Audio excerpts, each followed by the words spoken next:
Good afternoon, everyone, and a huge welcome to all of you with this very, very interesting session where I have four French dancers who have a very, very, very long relationship with India. All four of them have trained in different classical dance forms of India, have stayed here in India for many years, have performed at many places in India and across the globe. And once back into their country or even living somewhere else, they have been continuing to practice this art form. They sometimes also teach, but they have been continuing with the legacy of Indian classical dance abroad. So, first of all, I'd like to welcome Isabelle Anna, who is an old dear friend, who is a very renowned Kathak exponent. And in Paris, she also directs a cultural center called Centre Mandapa. We also have with us Brigitte Chataignier, who is live from Rennes, Brittany region of France, who is trained in Mohiniyattam and who is with us today. We have Pauline, who is a French dancer but who now lives in Stockholm, and she's live from Stockholm, and she's a trained dancer in Bharatanatyam. And we have with us Martine from south of France, Marseille, live all the way from Marseille, who is trained in Kathakali and who has also lived for many years in India, training on Kathakali. So welcome all of you, all these four beautiful ladies in front of me. I'm so glad. And thank you for having accepted our invitation to join this International Theatre webinar. Thank you, Chintan. My first question today is, how was the exploration of Indian tradition of guru and disciple, especially coming from the Occidental background? Because it's a very particular relationship, and I think it is very specific to India. Who would like to? Isabelle, why don't you start? All right, thank you. First, I'd like to thank you for this invitation and to be with my friends and colleagues. My background is slightly different because I was born and brought up in the Indian performing arts environment. Since my parents had created Mandapa in 1975, and I was born a year later. So I was really surrounded by Indian performing arts since I was born.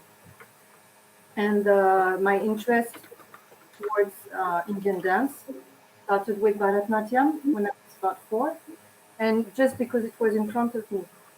So it was there every day and it was part of my daily routine.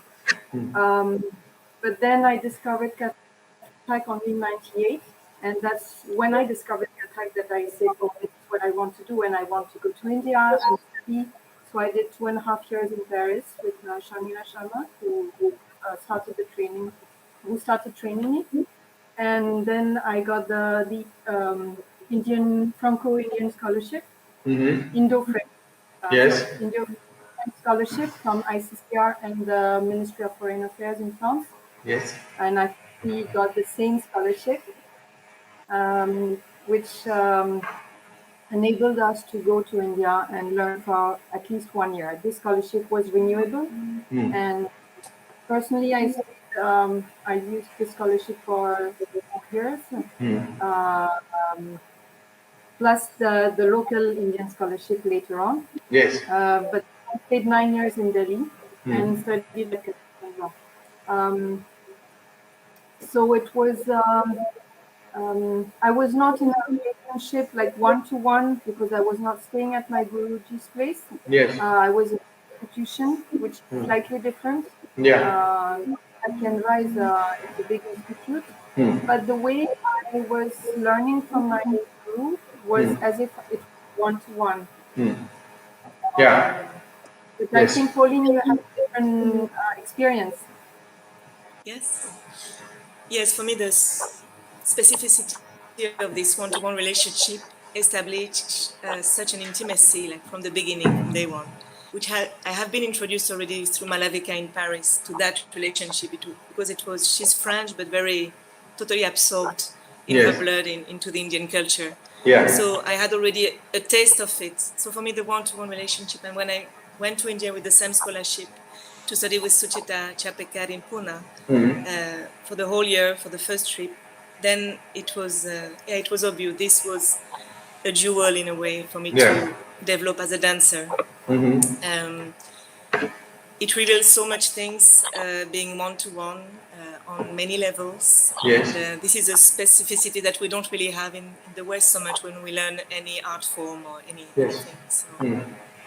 True, and also the gurus. I mean, traditionally speaking, they are not just professionally bound to you as if in the universities or in the classes in France.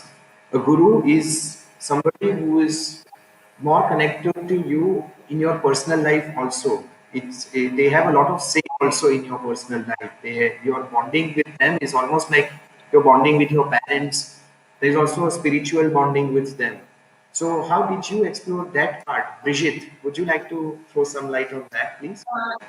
Yes, thank you. I'm very happy to be part of this discussion. Thank you. Yes. Upon what was told already, my experience is a little similar with others, like I have scholarships and this and that, coming from France. But the thing is that I could experience the life in Kerala, in the village, in Kalamandalam. Yes. So the daily life was very, very important and part of the going to the temple, the ritual, the dressing, the way of present ourselves to the teacher, to the guru.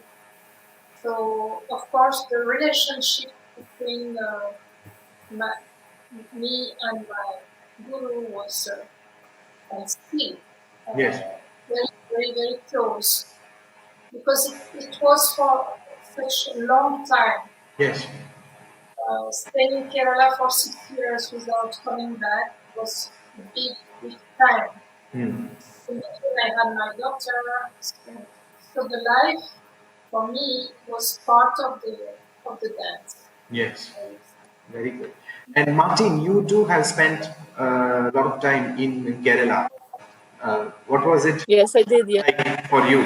Well, thank you again also to you to invite me, and hi everybody else. Yes. Well, I happened to start with Milena Salvini, actually the mother of Isabelle Anna, who started Mandapa even before Mandapa existed.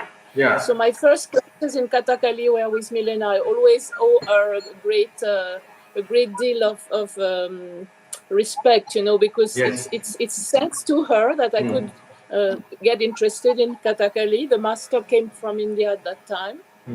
And then I asked also for a scholarship that I got. Yeah. Like everybody else, same indo-French culture Yes. exchange. And at that time, I was very young. I mean, rather young, and had no other money than the scholarship. So Yes. I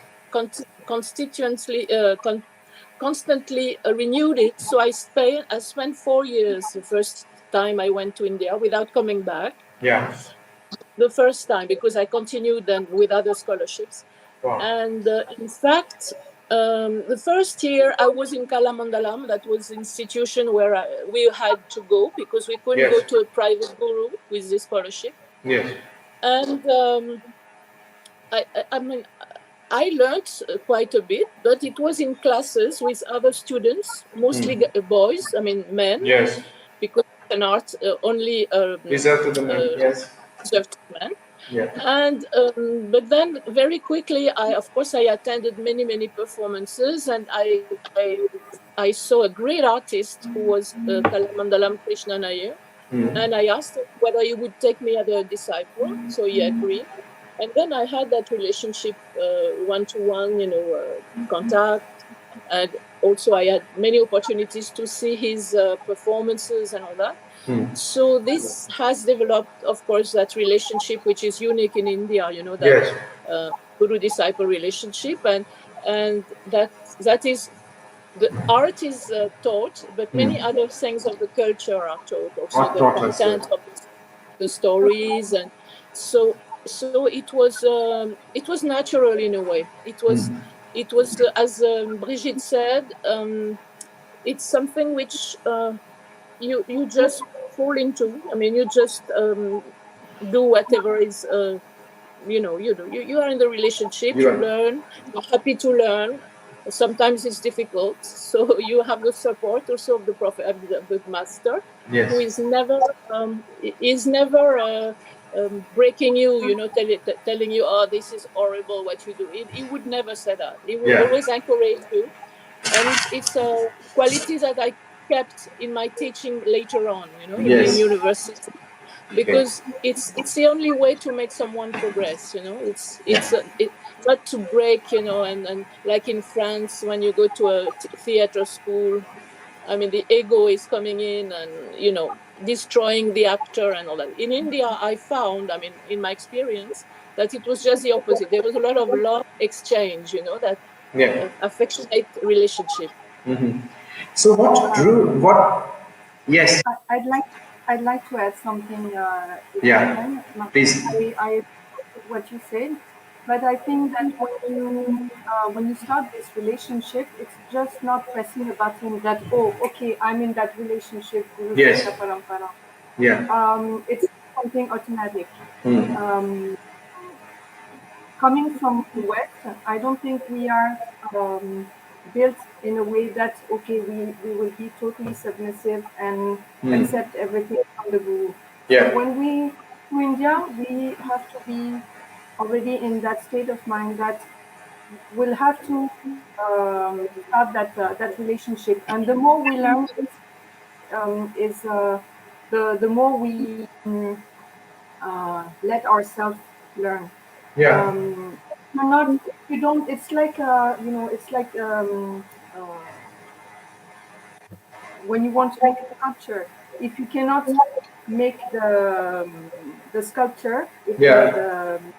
the sculpture is not letting it itself, Yes. there will not, it will not happen. Uh, oh, sorry, I lost my English. Like you. you have to open yourself and let yourself go so Yes. that you can learn and progress. It's not Yes. automatic. Yes. It's So basically, you were saying that the clay that we use for the sculpture, it will not come out on its own. The clay that you try to model, uh, it, it has to be flexible enough to absorb. you have to make yourself flexible to learn. Exactly. Exactly. If you're not in that state of mind and in that opening from your heart, if you don't open yourself to Yes. what the guru is going to teach you, it won't work. Yes. Um, it's a relationship that you build every day. Yes. When you come to, even when you come to the guru's house, it's not the next day that, okay, I'm the disciple. No, you have to build this relationship. It's Yes. like a couple. You Yeah. build the relationship and the love, the bhakti. Yeah. uh, you have to build it every day. Yes. Now I've been a disciple of my guru for 20 years this year. Yeah. um, I cannot say the first day and today are the same. Yes. Of course. You build it every day. So it's like even it's like living life, and it's like a relationship that we have with our parents, our siblings, our friends, or even in a marriage. That it's not the very next day that you become something.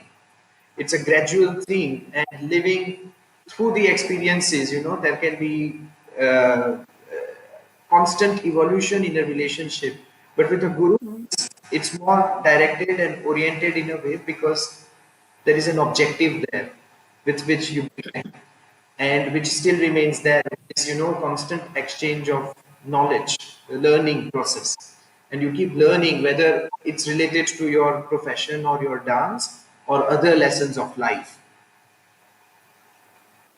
But the Yeah. ego is something very important. Yes. For I have one example. I trained one of my students a few years ago, and she wanted to ask for her scholarship and go to India. So she was my first student that I would send to India and learn at Kathak Kendra. Yes. So it's a way of transmitting of this Yes. knowledge, and we always say that there is a link. So I have trained her not only in Katak, I prepared her for Yes. Katak, for the environment, for the culture, for the everyday life. And she spent 1 year at Katak Kendra. Unfortunately, she was very narrow-minded, Oh. and she didn't learn.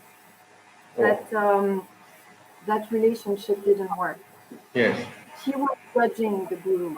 You don't judge the guru. If you don't open yourself to learn and to Yeah. progress, you won't learn.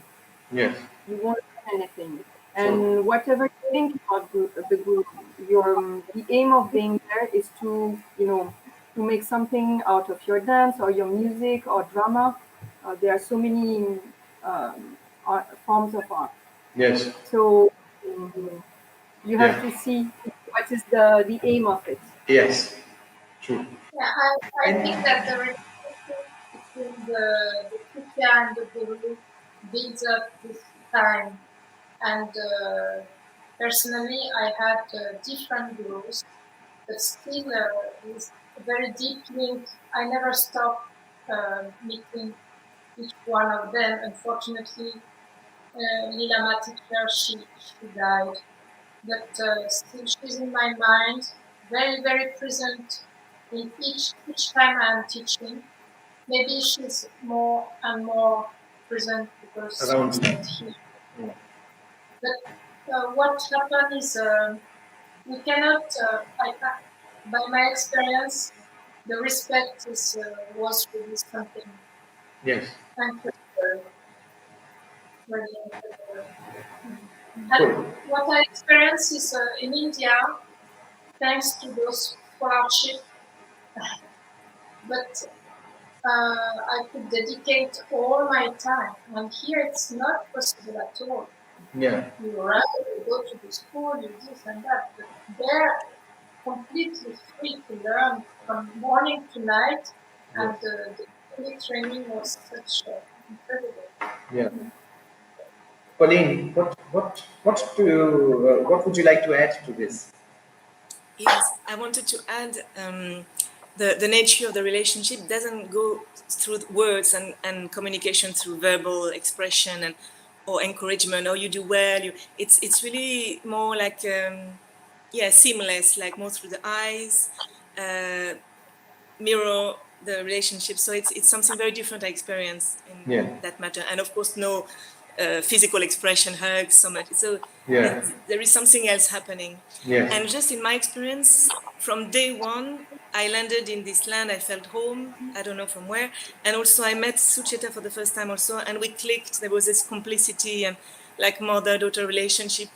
I don't know so I can't say my experience. It's something I had to build layer after layer in the duration. It really clicked from day one and flowed very natural. And of course with some, the difficulties that can happen, just not being used to this kind of teaching but yes, it was natural, I would say. Yes.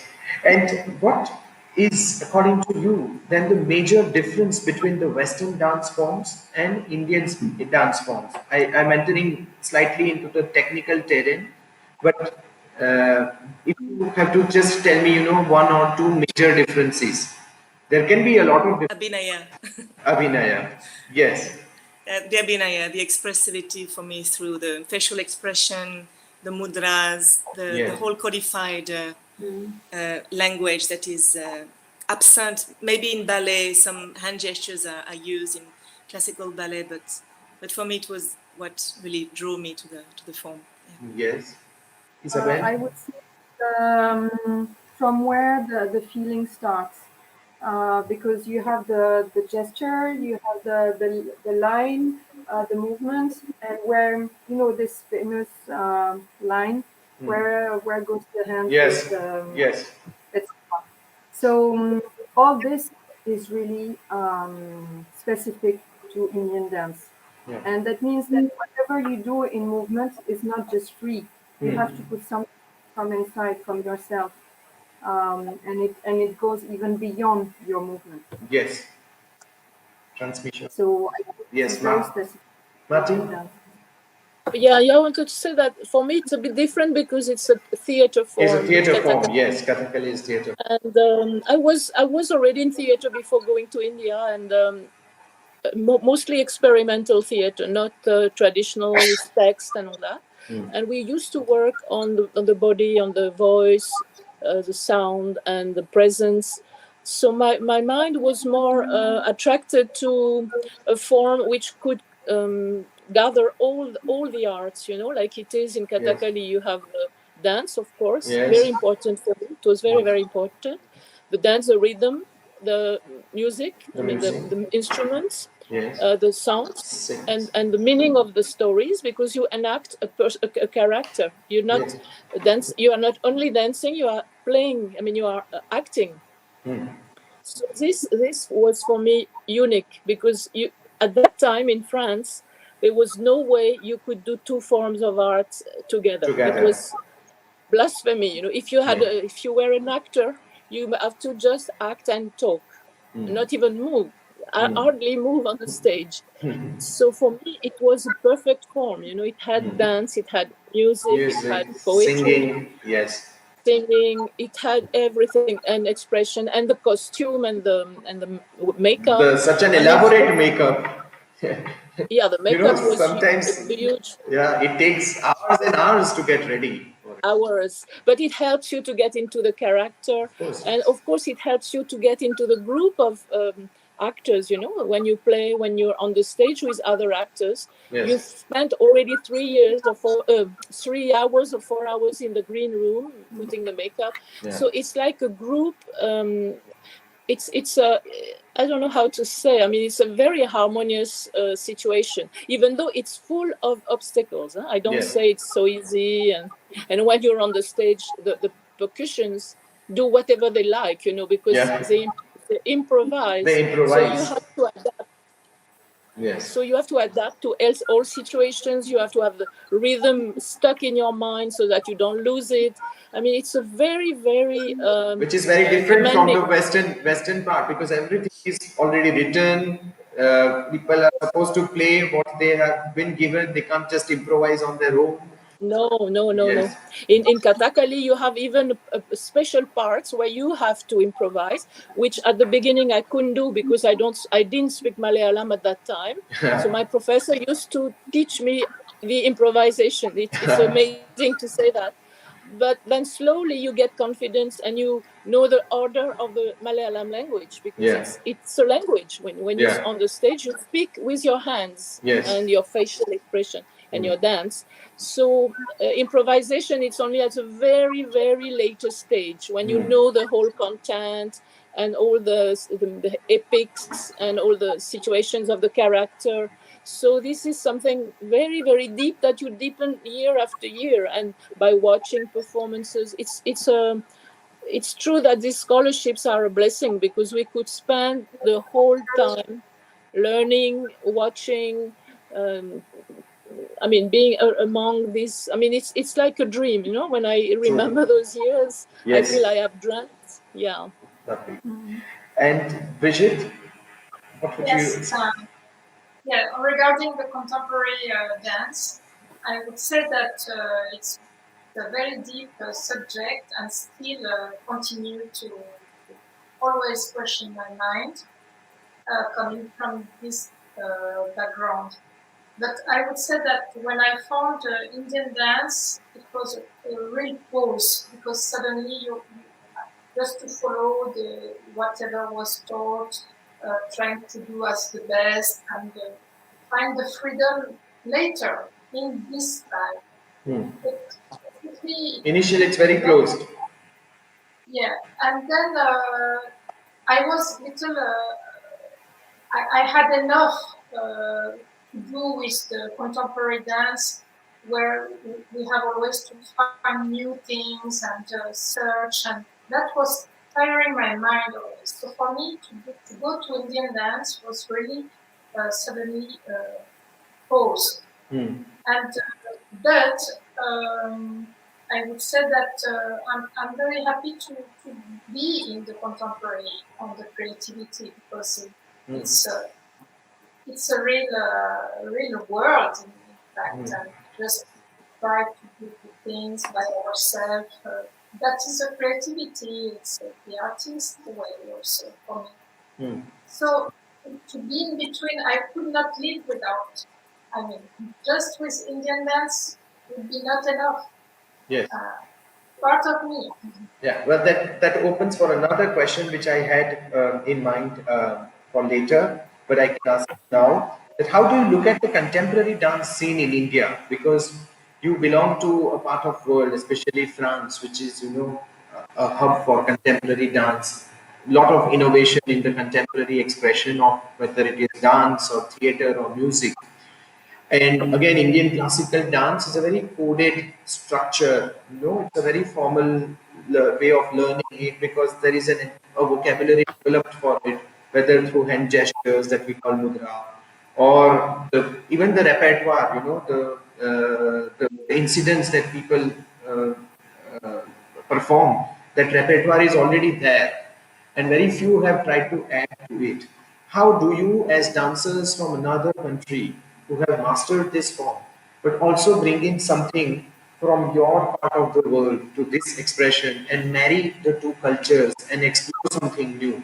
I remember many years ago I had seen Isabelle perform Kathak here in Yeah, but at Natrani, and she performed different parts of Kathak. So there were some very traditional classical Kathak pieces, but then there was something which actually awestruck me. That was her piece called Bolero, and Bolero is such a famous musical composition by Maurice Ravel, and it has got nothing to do, with Indian musical arrangement. No Indian instruments. I mean, it's very different. Bolero is very heavy. It's very powerful. It's not delicate. It has got nothing to do with Indian instruments. And yet, when she performed, because the theme again, so there was Bolero as music, but the theme was that she was exploring how bull is being represented across different mythologies in the world. I still have everything so fresh in my memory, and Isabelle dancing in front of me. So this is just an example to cite to open this question that how do you bring in your creativity, your Occidental vision and exposure into Indian classical dance, and how do you create your own new contemporary expression, training in Indian classical dance, but with your own new vocabulary that you develop there. Isabelle, would you like to start because I talked about your dance? well, thank you for reminding me of this performance in Ahmedabad. Yes. Yes. It was with my company, and we were four dancers. Um, the thing is, well, I chose Kathak, in a very classical way. So when I perform Kathak, pure Kathak, I'm very faithful to my art and to Yes. my dance. I don't mix it with anything else. Even though I learned a bit from other gurus because my guruji um, permitted me to learn from other gurus for specific for very specific things. But I'm always very faithful to what I have learned and to the art form, the classical art form. But when I decided to start choreographing, I really felt that I wanted uh, to make the style mine, Yeah.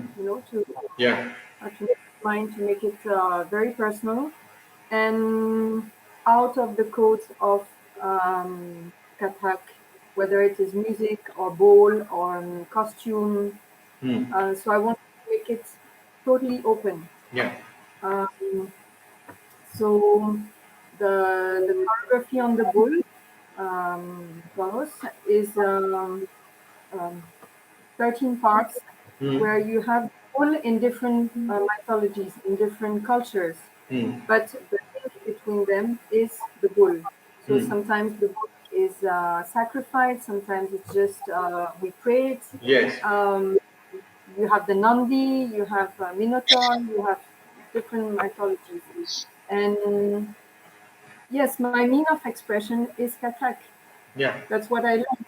But sometimes I use, because I learned Bharatanatyam for some 15 years, I might add some steps of Bharatanatyam, or some once in one choreography which was more based on ball, and the very beginning of ball, the Yes. syllables. Yes. Um, I even use some steps of Kathakali, though I never learned Kathakali. But I so many times. Yeah. It's very present in my Yeah. my surroundings. True. Brigitte. Uh, yeah, Brigitte choreography. For me, like Isabelle, when I'm doing Mohiniyattam, I'm not mixing anything else. And when I wear the costume, I have so much respect for the costume. Really, for me, Mohiniyattam is like a treasure, and I don't like to interfere, to mix. It's enough work with Mohiniyattam. To compose a new item in Mohiniyattam is something I will be in the frame of the Mohiniyattam and very, very respectful to the form. But when I try to make new contemporary work, usually each one has different way of working. I start with a team. Teamwork. So I made very, very different proposals. I made one on Bhopal, the theme of Bhopal, one on Ganga, what was a big, and Pauline knows she's at the moment, Remember. at the beginning. And it was a big, big project that went on tour in India. And I work on water. Yeah. And then before I work on Gopikas, now I'm working on a new one named Mala, the garland. Yes. When I work on team, I collect from many resource person interviews, but I try to be very free, because in fact, for me, the creation is that we have to do something, I would say, to progress in our karma, in our life. For me, if I need to do the creation to just, tune myself with my life, in fact. Yeah. So through the process of going through the team, I tune myself for some time, 1, 2, 3, 4 years, 5 years with that team, and with that I will really learn a lot and share with others. Yes. And way of composing is finally the same, but in Mohiniyattam means that I usually work with the text, with a poet who writes for the. So I have that background in my mind. That text we elaborate the theme together, and then he writes. His name is Zenobianu, and all the piece I work with him. And then there is a musical work, different this, and the dancers, and the scenography and the lights, and the dancers depend of the team. Now this new work I'm doing a solo. Excellent. Yeah. Okay. Martine? For me again, it's different, because it's the transmission cannot be done as it is done in Kerala. It's a very intense training. Yes. So when I started to teach, in fact, I was teaching rather the theory and the concepts behind what is theater actually in India, in traditional approach. Classical theatre. Yes. And so I also had the wish to bring in some new creation, because it's in our also to get the students interested. And I taught in university. We had the workshops, we had Yes. atelier, Yes. and I used French texts. Yes. I used a very intense training before starting the acting, on in the preparation, because at least it will make the whole group active in a physical way, not Yes. only on the text. And then, of course, just as my colleagues, I mean, never would I do a kathakali with my own ideas and improvisation. My gurus would kill me if Allow I you do to, that. yeah, yes.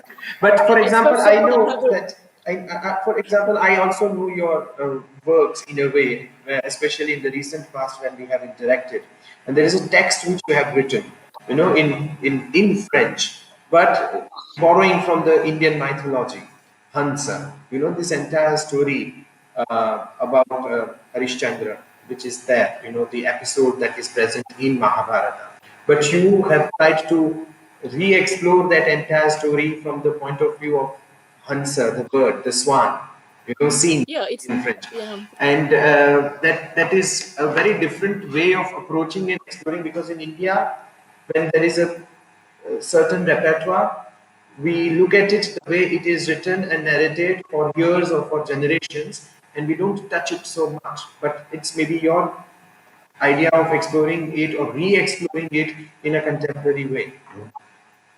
Well, it also, I mean, I have, as you know, translated also the kathakali plays line to line, given improvisation lines and everything.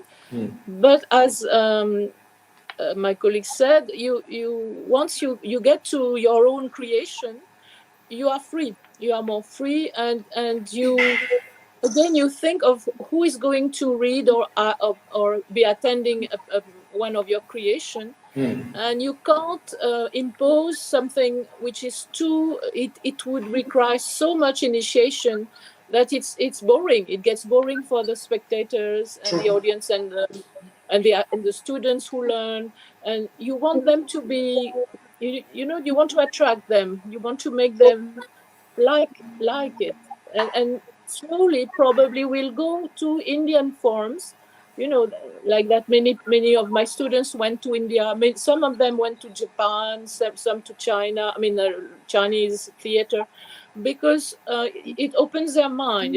It's slowly to open the mind of someone. You have to get to their understanding. I mean, for us it's different. We had a very deep attraction to Indian arts and artists, but it's not the case, especially in these days. Also, we are Yeah. talking of the 70s, 80s, huh? When we, I mean, for me, the Yeah. 80s.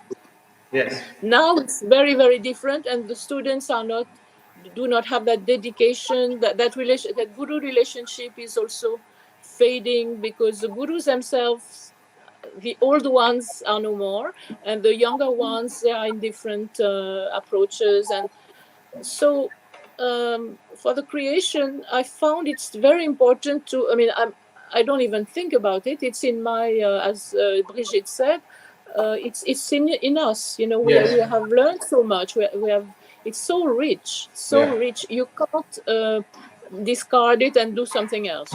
Yeah. I mean, for me, I can't. It's, I mean, if I, we have worked on a French text of Henri Beauchot. It's called Diotima et les lions, Diotima and the lions, in the university. I think Pauline participated in that creation.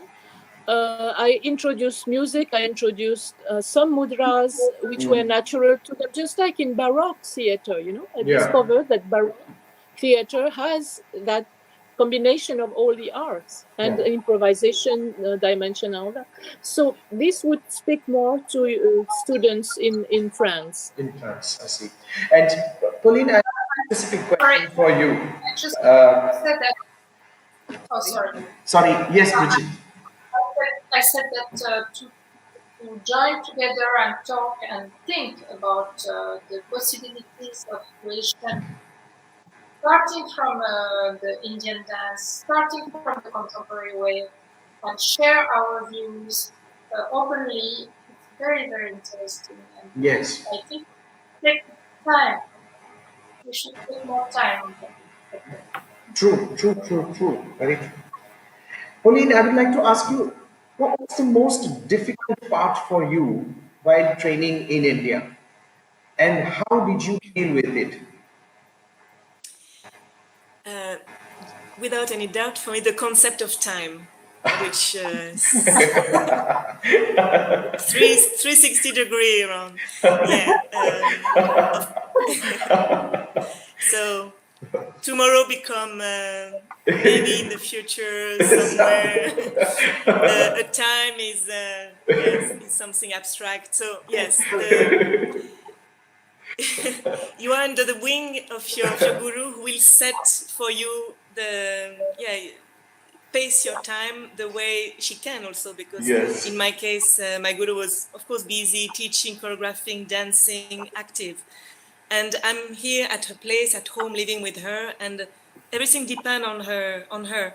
So yes, I never knew when this class would happen, and it's so precious, this moment, because you wait for it for Yes. maybe since many lifetimes, I don't know, but it's a lot of, so it's of course frustration and despair sometimes, being in the studio, no one is coming, you can wait the whole day sometimes, but there is so many things to learn on your own, so many layers you have to go through: music, rhythm, abhinaya, the mythology, so many. So of course I had access to books, to videos from her. I was watching a lot of videos, immersed also watching a lot of her students during the class performances. So and I feel like now I'm really grateful for these moments of despair, or like I'm here for that, just to learn, and I can't, and I'm just waiting and waiting. But it for a lot of surrender in that process, Yeah. which was like precious, because it's through that you just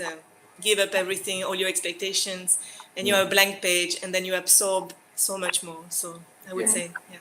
Yeah. I agree. Even this frustration and all these difficult times are part of learning. Learning. Yes. They're it's not only you come, you take your class, okay, class is finished, and see you next week. Like in, I would say in the West, In the West. just come, okay, and they're just waiting for a service. You know, they're waiting for a result that you Yeah. give your class. Okay, I have the class now. I go. It's not that. The class can be even in at Katakenva, the class could be half an hour, and sometimes it could be 2.5 hours, just with the same group. It was not meant to be just 1 hour, 1 hour. And it could be also flexible. And that concept of time was part of learning. Yeah. And I totally agree with you, Pauline. Yes. Can I add one, two things? Yes, please, please. Just it was part of the concept of choreography. Yeah. Um, the way we have decided to perform art form, which whether it is Kathak, Bharatanatyam, Kathakali, or Mohiniyattam, we try to keep it authentic, and that's the very important part of it, authentic, Yes. and not mixing it with anything. Choreography is not our creation, contemporary dance or contemporary whatever form we do is not about doing nonsense and mixing things. Oh, I'll make it contemporary. Yeah. You see, Yes. it's we don't make nonsense with our contemporary dance. Yeah. So that our guru, personally, when I choreograph, my guruji knows it's not Kathak. They say, theek hai, koi baat nahi. Okay. Okay. Do what you want. But he knows that when I do Kathak, I'm very authentic. I Yes. I don't play. Yeah.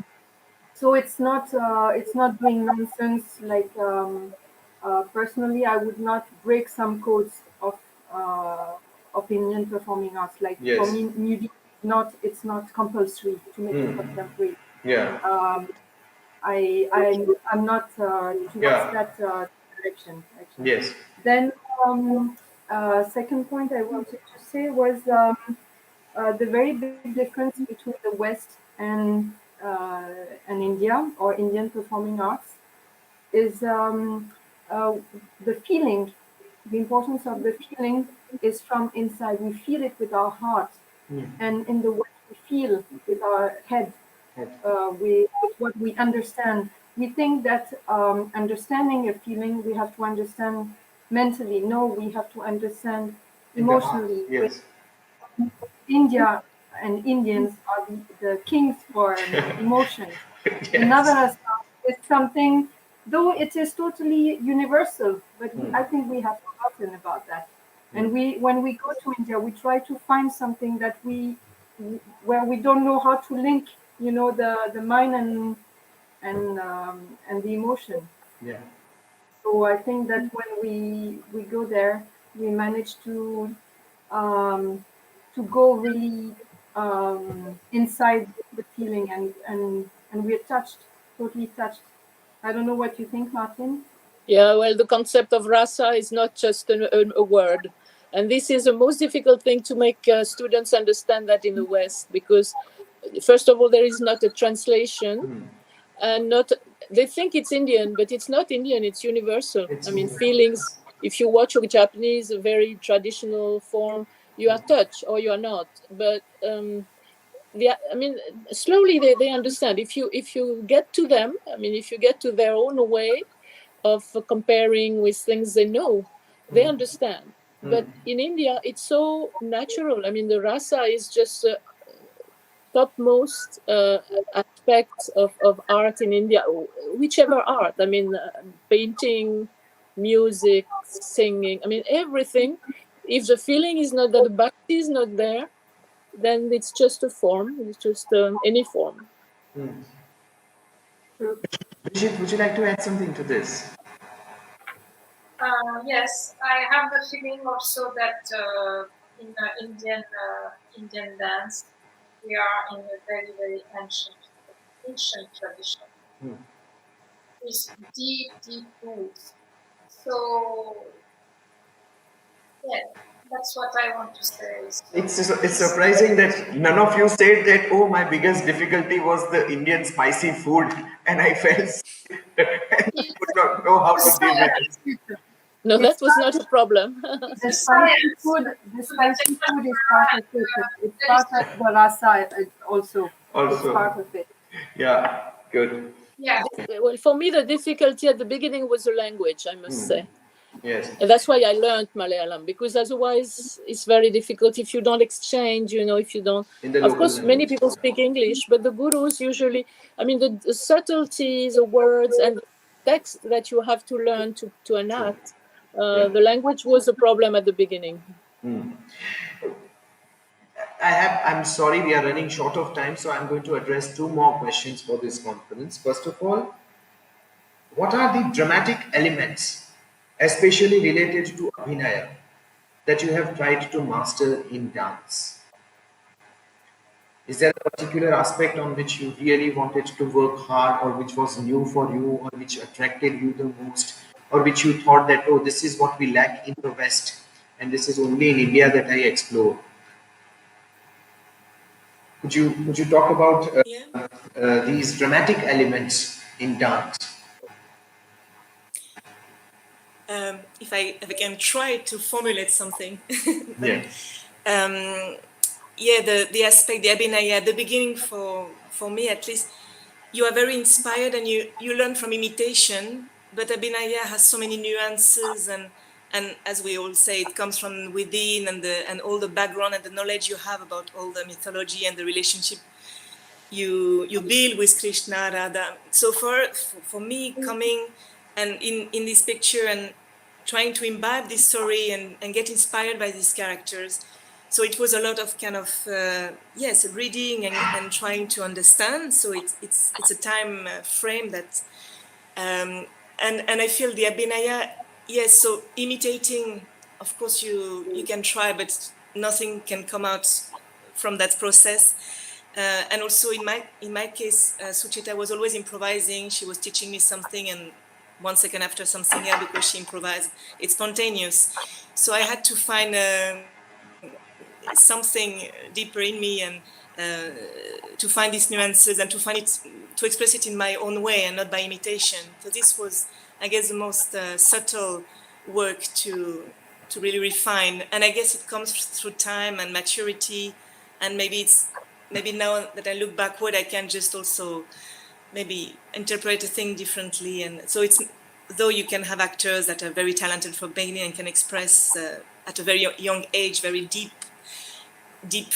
emotions, but I feel it's maturity with time, and you can't imitate, and it's always an improvisation but within a framework, so it's quite subtle and Yes, to grasp, Yes. impossible to grasp actually. So, yeah. Isabelle. First, yes.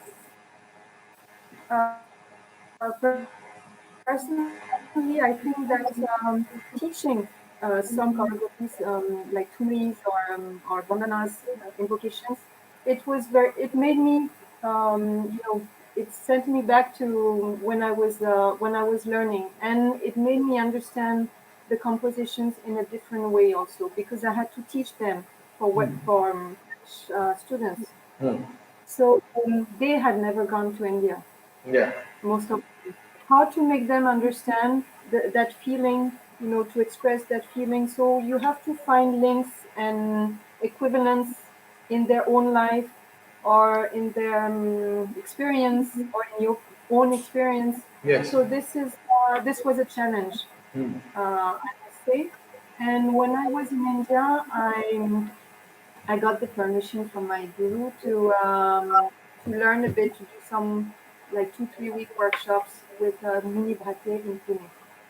With, sorry? And Rohini Bhate, Huh. Baby Thai, Rohini Yeah. Bhate in Pune. Okay. And that was in 2004, 3, 4, I guess.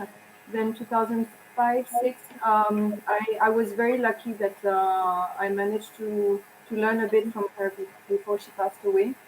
And so my focus and my aim to learn from her was really about Abhinaya, Yeah. because I remembered attending one of her performances in Delhi, where she was enacting a young teenager, I can say, like 15, young woman getting married, and the way she was, expressing the feelings and the too many, though she was at that time, she was 75 plus. Yeah. Not say she was 75 plus during the When, performance. yeah. You could see a young woman, very fresh, innocent, Yeah. and getting married and discovering the things.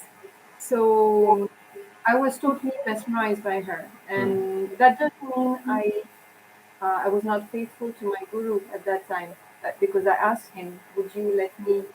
It is for a very specific reason, but whatever I learned from her, I kept it.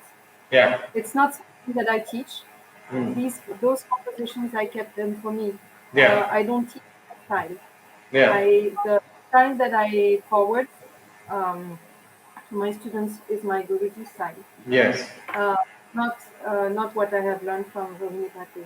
And so yeah, she had a very unique way of Yes. transmitting the emotion.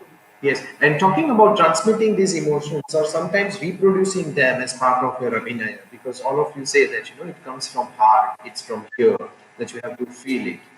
There could be a lot of Indian references from our mythologies that come, where we talk about a certain god or goddesses, and maybe the way the Indians connect to them, because it could be part of their religion also and their faith also, which may not be the same case for somebody in France or in Sweden. And for them, Ganesha can be just someone with the head of an elephant, or Shiva with a serpent around his neck, and that's it. And the way the Indians look at them and why they worship them, there is a different feeling. So when teaching or working on such culture specific things, how do you deal with it when it comes to teaching such abhinaya with your students? Faith, faith is just general. It's not towards one religion in particular. It's faith. Just even those who don't believe in one religion in particular, faith, just faith. Something, there's always something that you worship in life, Yeah. something which is more important than anything else. Your kids, your uh, some your, your art. your art. Yes, Yes. Yeah. Or for you, faith. yeah, it could also be Santra Mandapa because it's It's larger than life. It's not just the physical form, but it's entire philosophy that is there, which becomes something to worship. Yes, but I don't know, teaching, like you have to do puja for Shiva or for Vishnu or for whichever god, Indian god. Even if you teach it to someone who is Muslim or someone who does not believe in God, how? I mean, you have Yeah, to just then find the faith inside, inside. and Yeah, yeah. true, very true. I, Brigitte and Martin, I wanted to ask you the same thing. How do you feel it? For the Abhinaya, relating to Abhinaya, Yes. well, for me also, I had a very great privilege to learn with other gurus after I left Kerala. I didn't finish my long story. I lived in Delhi for many years. I worked in Delhi. It was the way of staying in India and continuing my artistic activities. And I learned from a great, great guru called Sadanam Balakrishnan, who um, who was going so deep into the characters that from him, I had learned and imitated whatever I was taught in the beginning, imitated with my understanding of in my young age. But then with him, I learned the depths of the character, of the situation, of other epics where these characters were described. And so from him, I learned a lot about Abhinaya. And he himself, when he acted on the stage, it was so touching. I learned also from another actor who is not a Kathakali actor. He's an Odissi master. He's a Guru Keluchiran Mahapatra. He came to France for 3 weeks, intensive learning in Arta, Yes. that Yes. association. And Lakashmi. every class we ended crying. All the students, some had never gone to India, some never knew about bhakti or whatever, but he had such an intense way of teaching, of making you feel that you could not but be touched. Even when Yeah. he was acting on the stage in France, the audience could not understand why they were crying, because he had such a devotion. I don't know, devotion even is a small word, Yes. but this you cannot transmit because it's in his life, what he has been through, and his experiences, but it's in you. He has given you that. It's a part of you, and then when you act, these will remain in you. And teaching, it may not be the same as Isabelle said. You have to call the that depth in the student or the actor to be. And that depth is something that if every human being has, especially with maturity, as Pauline also has said. Yes. So it's not something Indian as such. It's just very developed in India, very deep and subtle. So if you grasp something during your learning period, this will come. This Yes. will be touching somehow. You will touch that chord in the student or the actor or the dancer somehow. Yes. It's like for me, I put it on the such a subtle transmission that it's beyond the art. Actually, it's a Yes. human, deep human psyche. Brigitte. I would say, yeah, I would say that I was lucky and still for many years to stay in Kerala, more than 30 years, and I could experience a lot of techniques of facial expression, abhinaya, with Kathakali, of course, king of art form Kerala, and with great Ashambar, and with Puriyata, eyes exercise, facial expressions, a lot of details learning there. because I wanted to go to, I don't know, I felt that in Mohiniyattam there was not enough, and I was maybe due to the contemporary aspect in my training, I just wanted to transfer more and more from outside Mohiniyattam to afterwards include to Mohiniyattam. But finally, these are techniques, and when I experience the process with my guru, Chemana, she's so natural. She's beyond all techniques. She will talk about something, but she's feeling so much what she's doing. So finally, for me, the big question was how to be natural, how to forget all these techniques. And she doesn't go through techniques, she goes through feelings. And that's something very particular with her. And also then with Srimati Rajan, I tried to understand. And I think that regarding the gurus, regarding the interpret, the actor in Mohiniyattam or in Kathakali, each one has its own resource how to build Abhinaya. And it's a very, very big psychological way. And you can have a lot of technique and be really without no feeling, and it can be so natural and convey the moods. So, yes. And regarding the religious aspect or the mythological aspect, it's a big question when I teach.